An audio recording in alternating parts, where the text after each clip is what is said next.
네, 요즘 같은 폭염 속에서는 한낮에 농작물 관리 등 각종 작업을 피해야 합니다. 박경호 기자가 자세한 행동 요령 전해드립니다. 폭염특보가 내려진 상황에서 가장 중요한 것은 수분 섭취와 그늘에서 충분히 쉬는 겁니다. 그러나 논이나 밭에서는 작업 시 땀을 많이 흘리는 동시에 뙤약볕을 피할 그늘을 찾기가 어렵습니다. 특히 밀폐된 비닐하우스는 폭염 상황에서 내부 온도를 더 높여 위험한 상황에 놓이게 됩니다. 더군다나 고령 작업자일 경우 체온 조절 능력이 더 떨어지기 때문에 더욱 주의해야 합니다.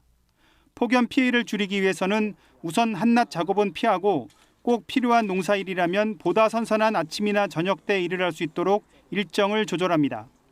그늘이 없는 논밭에서 당장 햇볕을 피할 수 있도록 챙이 큰 모자와 땀 흡수가 잘 되는 소재의 긴 소매 옷을 입는 것이 좋습니다.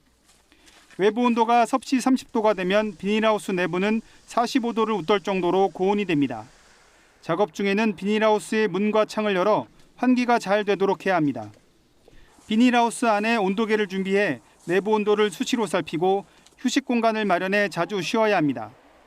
작업 중 목이 마르지 않더라도 물을 자주 마셔 수분을 보충해야 합니다. 특히 음주는 탈수 현상을 가중시키므로 피해야 합니다. 혼자 일을 할 경우 폭염 피해가 발생했을 때는 구조 요청이 어려우므로 될 수 있으면 여러 사람이 함께 일하고 작업 중이라도 자주 이웃과 안부를 확인해야 합니다.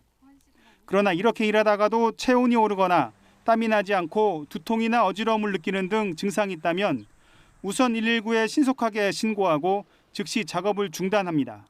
시원한 그늘에서 쉬면서 조금씩 물을 마시며 구조를 기다리는 것이 좋습니다.